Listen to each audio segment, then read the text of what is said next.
Hello and welcome to Sobrix. I'm Adam and this is Sobrix. This is my channel for reviewing Lego sets and building them and other Lego related stuff. In this video I'm going to be taking a look at the brand new Lego Disney The Lion King Simba The Lion King Cub set.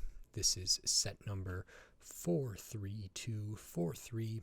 It has 222 pieces, and I paid $20 for this set.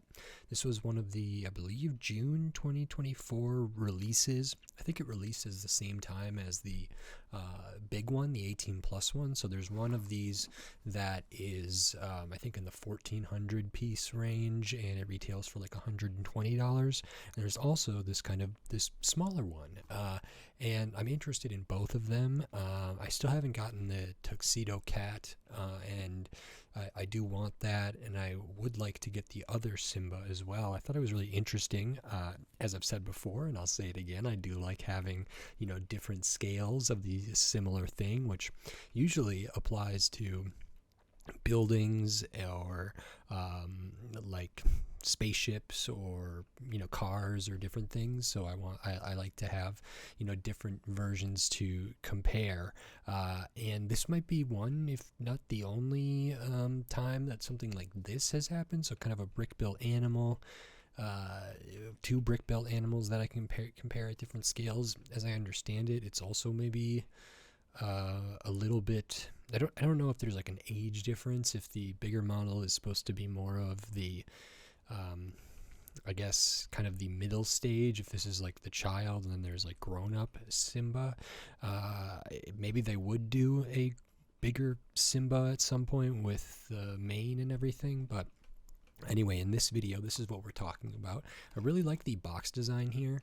I like the colors a lot. It's really striking, some of the like gradient here. I like how this kind of goes onto the bottom and this kind of goes onto the top. I think it's really quite good, and I haven't really taken notice of this like the box designs in a lot of my recent videos, but I think this one is quite good. So that's very cool, and in this video I'm going to open this up, I'm going to put this together, and then I'm going to share my thoughts on it. So while I build, I will speed the video up and then I'll slow it back down to review this set. So until then, enjoy. Okay, so while we look at the build for this Lego Disney The Lion King Simba The Lion Cub set, I just wanted to say thanks for watching, and then remind you, if you like the video, click the thumbs up. If you like my other videos, click the subscribe button. That helps me a lot. So we start off by building the body, kind of the torso area there, and it's only 4 studs wide, but then we kind of work on the head area here, which is nice. I liked a lot of how this head was put together. I really appreciated the prints. There's some good building in here, but there is some issues that I do talk about in the full review, and then in the next bag of pieces we can start working on some of the legs. So we put together the kind of left front leg and the right front leg, then we can put together the feet. The feet for all 4 legs are identical, and then we can start working on the hind legs here, as well as kind of the little bit of a side build featuring some insects or bugs of various kinds that Simba and Timon and Pumbaa might eat. And then I do spend a good amount of time here trying to pose this and articulate this in different ways, see kind of what's possible with different positions, how it can kind of emulate different versions of cats walking, and tons of other stuff. So I do spend some time with that here, and then I do talk about that in the full review. So now on to my review for this set. Okay, so here we have the new Lego Disney The Lion King Simba The Lion King Cub set. Like I said at the beginning, this is the kind of smaller, more play scale kind of Simba, and there's a bigger one that is like an Icons that's in like the $120, $140 range. I think 120, and I think it has like 1,400 pieces, and that's pretty cool. I haven't looked at that one yet, but I did look at this one, and this is really pretty great, pretty cute, and I liked the build, so we will get into it. There are no minifigures in this set, so none of that to look at, so we can get right into the main build, which is this Simba the lion cub here. And you start by building kind of the base. As far as brick built animals go, this one is pretty good in a lot of ways, and some parts of it I think are not as good. So right off the bat, we do start with a 2x plate here. I think it's like a 2x10 or 2x, what is this, 12 or something like that, or maybe even more. And we kind of build up from there. We use some of these kind of angled bricks a little bit there to kind of build it out. We do have kind of the stomach, chest area built out a little bit with inverted tiles and inverted slopes and everything here. And I do really like a lot of the body. I think it suffers a little bit because the rear end is so flat, so square, and up here is very much that. Now, up here towards the neck area, the shoulders area, I don't mind it as much because it does allow for the head to have some articulation, and we can kind of change its expression based on that. But at the rear, I think it does suffer a little bit from being so blocky here. Very minimal amount of studs showing, so a little bit kind of up on the top. We do have this kind of bump here, which seems a little bit weird scale-wise. That's sort of supposed to be kind of the rear kind of hips area there, and it works well in the official images, I think, but when looking at it from the side like this is pretty dramatic. I really like that we can see a little bit of the studs here, and then this is all very nicely finished off with these kind of slope brick pieces and then the kind of corner tiles there. I think that's really, really nice. So for the whole like torso, the main body of this, working at this scale, I think is done pretty well. We do attach all the legs with the kind of mixel joints or the ball joints there, so you can kind of see what that looks like. That's the same for the front and the hind legs, so we can kind of look at how this is all constructed, and overall I think this is done pretty well. At the body, at its like widest, is about 4 studs, but then with the legs added on there on both sides, it does become a bit more substantial. I think in comparison to like the Creator 3-in-1 Majestic Tiger, I remembered that one having kind of it was bigger, and there was kind of more going on in the body because of the striping and everything there, and ultimately it was a bigger model. But like scale wise, I think they're trying to achieve different things, and for this model here, I think they did a pretty good job. There is some, obviously some studs on the side, some bracket usage there, and then overall it's pretty straightforward studs on top building. We do go from 2 studs, we kind of move outward to 4 studs using some plates, and all the colors here are nice. The color blocking with the tan and the kind of yellowish, orangish kind of stuff is really very good.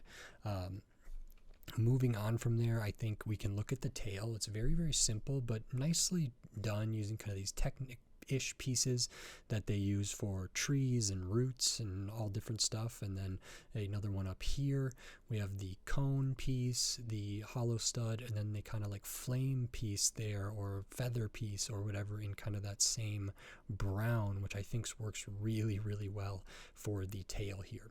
For the legs, the front legs are essentially the same, but are, mirrored in some ways. And these are pretty cool. All 4 of the feet are identical, so I can show those.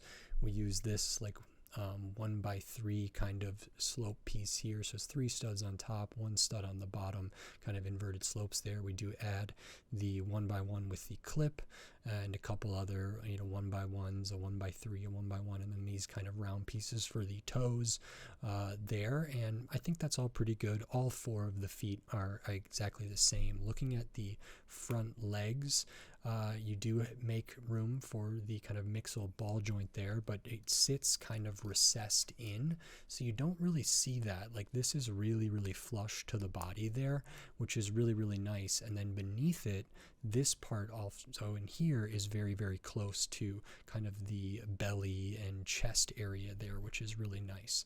So we start by building this with, just a 1x. We kind of build it out. For a lot of it, it is only 1 stud wide. We do get a little wider at the bottom here to 2 studs, so we use some cheese slopes there, some slopes down here. This nice interesting piece, which is kind of angled on both sides, angled around the front there. You can kind of see underneath it there, which covers up the modified plate with the bar, which clips to the feet, so we can see that. I think overall the color is really quite nice. We do have another one of those 1x3 kind of inverted angle bricks, inverted tile on the back, and we do have a stud on the side thing there with these kind of rounded 2x4 tiles. I think that does a pretty good job for the front legs there. And looking at the rear leg, it's pretty similar. Like I said, the feet are identical, but this one does not have the part that kind of goes out to 2 studs wide. And that's mostly because we can see kind of here by the chest area, we fill in that gap, which works really, really nicely for the most part, for the look of it. And for the rear, we don't have that as much, and it doesn't matter as much to see that. So we can pop that in there. Again, really nice straight up here, like very little clearance. This feels like it flows very well together. I do like these angles, which I thought were going to be weird, but I think they work to really give the definition to the legs and the muscles of a lion cub here, which is nice. The back legs do have a good amount of articulation. We can bring them pretty far forward. The only reason we can't go further is because of the foot, and that's same around the other way. So we can get it all the way around to there, and we only can't just spin it all the way 360 degrees because of the foot. So the rear legs have a lot of range of motion, let's say. They can go back really far, they can go front really far, and that's so we can get it kind of in a seated position, something a little bit like this, which is one of the great angles that they show this in, that they photograph this in, something kind of with the tail coming out and all that. So that's really important. I do like that it can sit. So these have a good amount of range of motion as far as rotation there. They can't like spin out, they can't flare out, on the side, just because there's no room for that to happen. You can kind of see just a little bit, but nothing major there to like splay the legs out. At the front, I think this is kind of a bummer, but it sort of makes sense. We have a much more limited range of motion, and that's because we do have these wider here. So they can only go forward about there, and they can only go backward about there. And that's just because like this part where it's 2 studs wide comes into contact with kind of the neck chest area here and the rear here, which you can kind of see how much range of motion this has, which is okay. It does make it, this is overall pretty stable, just with the like ball joints up top and then the feet. It can stand on its own very easily. It could even have, the front leg up a little bit there, or a hind leg up and a front leg up. So both of those are off the ground now. And I did experiment a bit with this after I was done building it to see what kind of positions I could get this into. And it's a little bit limited. For example, it can't really, or at least I didn't find a way to get it kind of on its hind legs and be especially stable. There may be some way using the tail, but overall it seems like there's a lot of weight in the body, and just because of the tail we can't get it to stand up straight. There's no way to rotate this in such a way that would allow that. So to get it kind of up on its hind legs is not, as far as I can tell, doable. It maybe if the head was really, really leaned back, but even then it seems a little bit difficult. And that's not because like the hip area there, that's really because of the kind of limitations of just the one clip here isn't a super stable thing. So if we were going to like rely on that, it is going to fall forward, and that's not because of the legs moving, that's because of the feet being kind of flimsy there. So we can't get it on the hind legs. On the front legs, I believe there's a way to do that. So the head's not touching the ground, the back feet aren't touching the ground. Now that's partly because we have a more limited range of motion for the front legs or the front feet, because this piece overhangs a little bit. So these can't go forward anymore. If they could, maybe this wouldn't be possible. You wouldn't be able to stand it up on its front legs, but that's just something to consider. So it is a little bit limited. I did kind of want to experiment. The cats, house cats, but also like lions and wild cats of various sizes have pretty interesting walking and running.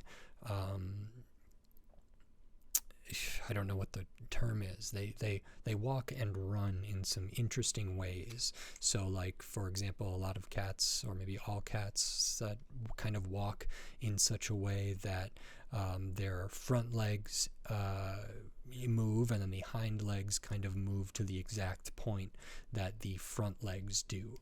And when they're walking, I believe they kind of walk like with the legs kind of alternating a little bit. So if the front leg the left front leg goes forward, this one might be back, these might be a little bit more in the middle, and then if it were to take another step, the further back foot would kind of go right to where this further back front foot is. So we could kind of get an approximation there, and then the same would be true over here, where this hind leg would kind of go to the same spot where the front leg was, and you can get kind of close to that. And then when they are kind of trotting, they have a little bit of a different gait, which is kind of interesting. And then when they're kind of sprinting or running very fast, they even have a slightly different gait, which is really interesting. I think you can get approximations here. That's all pretty technical, and yeah, I don't think I'm looking for necessarily like biological authenticity or whatever in this brick built model of an animal, of a cartoon character, because we don't need that. But I do think it's still interesting to be able to do have something kind of approximating like real genuine natural movement for a cat. And this does an okay job just with what we have here. Like I said, it can't get up on its hind legs, but there are different things, and yeah, you can kind of get it into poses that might be similar to some other poses that cats might run or jump or pounce or land in or whatever else, which is good to see. And that's kind of everything for the backside, the body, the legs here. And then the rest of it is the head, which is important and I think pretty well done.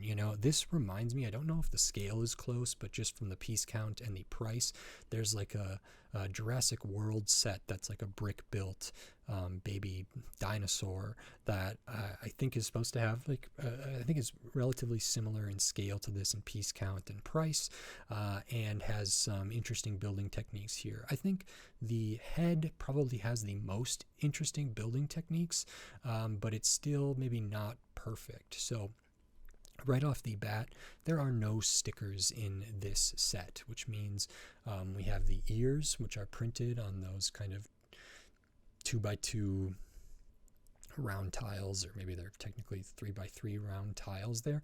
The ears are identical prints. They did get away with that just by rotating them a little bit. And then the eyes are also printed. Now those have to be different because they're going different ways. They're on the same kind of piece, but just oriented a little bit different there. And I think the look of this in this angle on the official images is really good. Straight on, I think this is really good. It reads as Simba. I like the kind of pop on the nose there, how the mouth and nose area is done with all the different angles and curves and shapes. It does feel like Simba's face to me. I think the ears are really good. You can kind of position them a little bit. It's kind of hard. They're clipped on,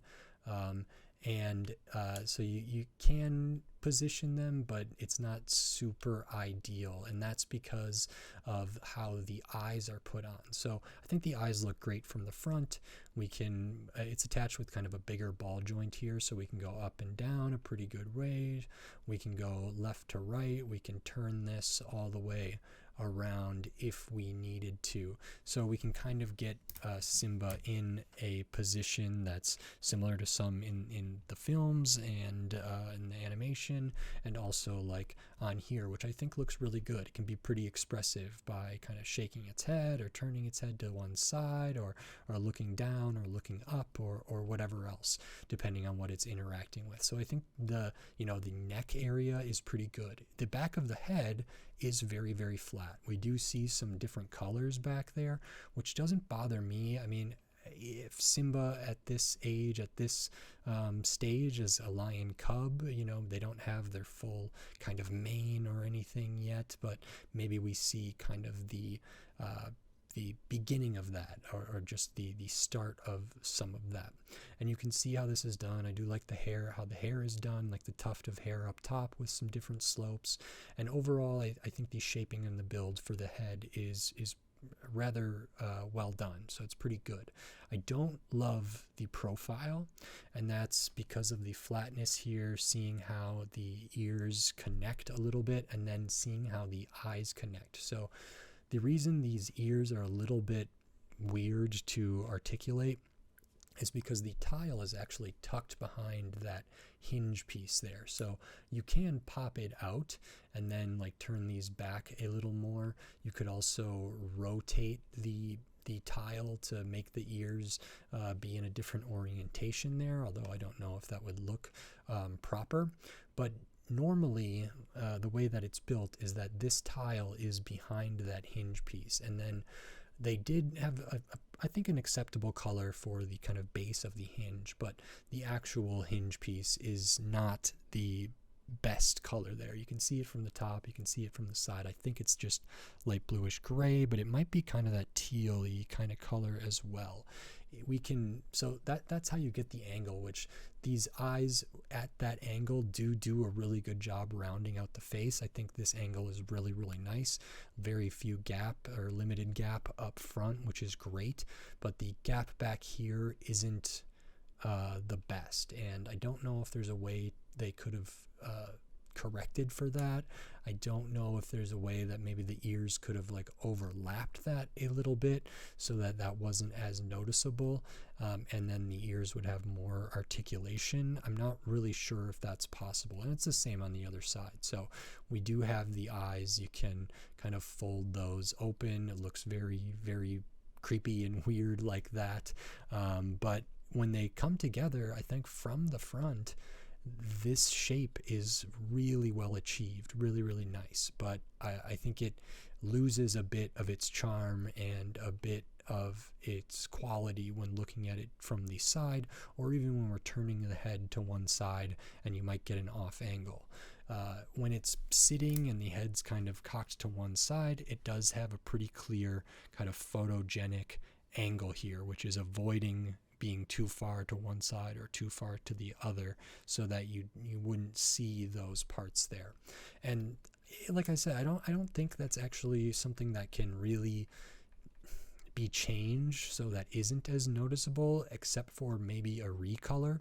It could be that a recolor of that like hinge piece isn't enough because we would still see it. I'd like to think that a recolor in kind of the orangish yellowish here, the same color as the rest of Simba, would be good. Potentially even tan would be better. I'm not really sure. That might be the only way to do it, and they might Lego group might be unwilling to make that color change there. So that there are some pieces that are color locked. I don't think that's one of them. It may be.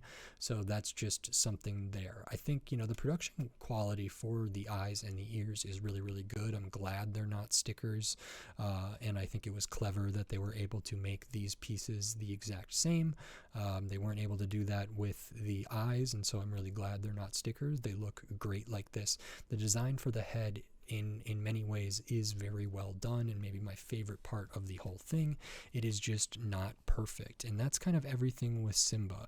Like I said, you can get a lot of a good amount of positions to make this look like it's walking, and it's relatively stable in a lot of configurations there, which is nice. I do think the scale from the head, or the ratio from the head size to the body, feels about right, feeding into kind of the Disneyfication, the cartoon, the animation of the character. I feel like that all works for me.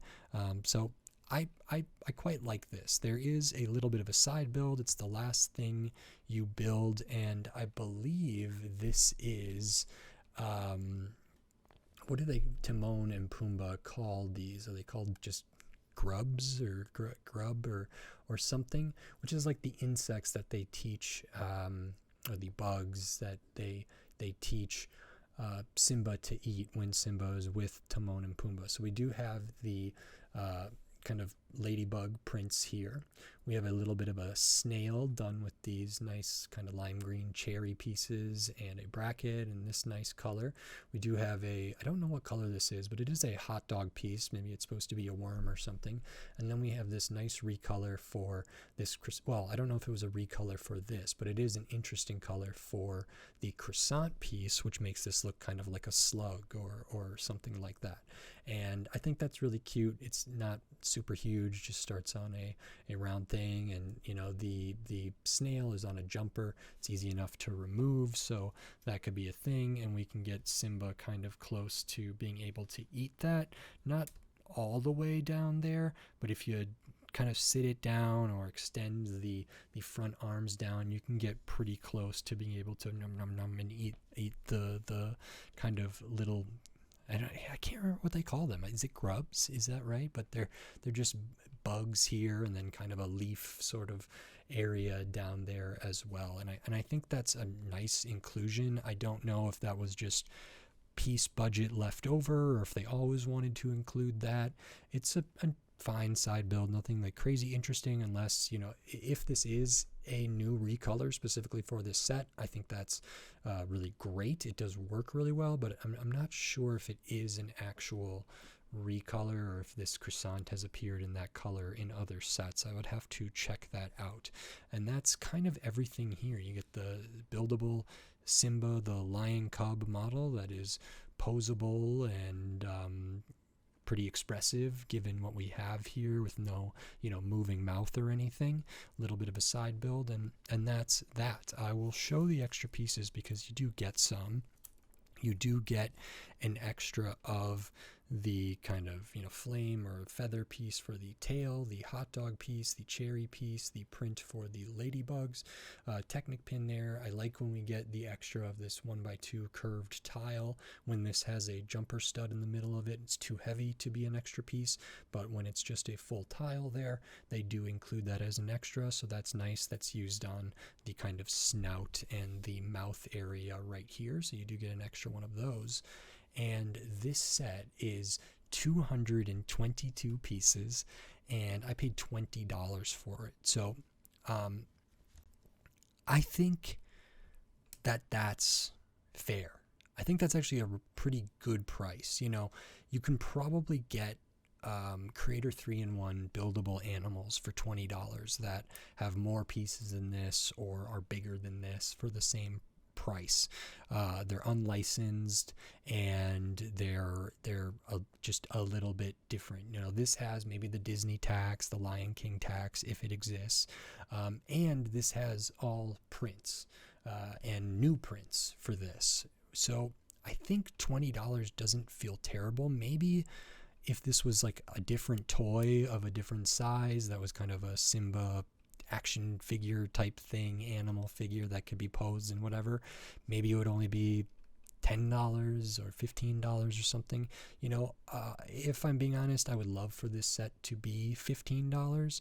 I understand why it's not. If there are recolors for any of these pieces, there are certainly new prints, I think that kind of warrants it. It does have good size, good mass to it, good weight. It is over 200 pieces, and it does have the licensing associated with it. So in those ways, I think the $20 mark kind of makes sense. That is what I paid. I don't know if this is something that will go on sale. If it was 20% off, we're taking $4 off the top, then we're down to $16.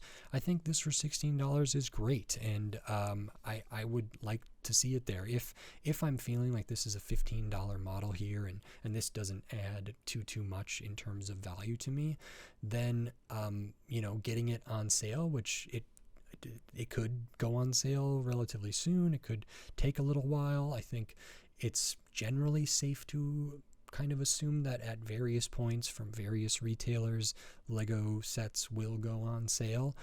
It's not a guarantee, but I think it's generally kind of safe to assume. I think this is a good toy. I'm glad it's not $22 or $25. I think the $20 mark is nice for the kind of recommended age range and for all the people that might enjoy this. I think the size is nice for that as well. It's not too delicate except for maybe the feet, and it could easily be like fun to play with for many people. It also looks good because of it looks good or great even from many angles or certain angles that I think it could be a display piece. And I do like that they release this alongside the kind of Icons 18+ one for people that might want to have both. I think $20 is great for impulse buys. It's important to have stuff at certain price points, and I'm glad that this fits there.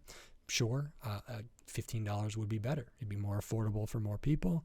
I would have paid less for it, and I'm always going to be in favor of that. But if I'm evaluating just kind of what I have in front of me compared to the manufacturer's suggested retail price, I think this is understandable. Which I'm not coming at this saying this is crazy overpriced or anything like that. If this same model was $25 or was $30 or somewhere in between, $27, then I might be having that conversation. As is, I think this is reasonable.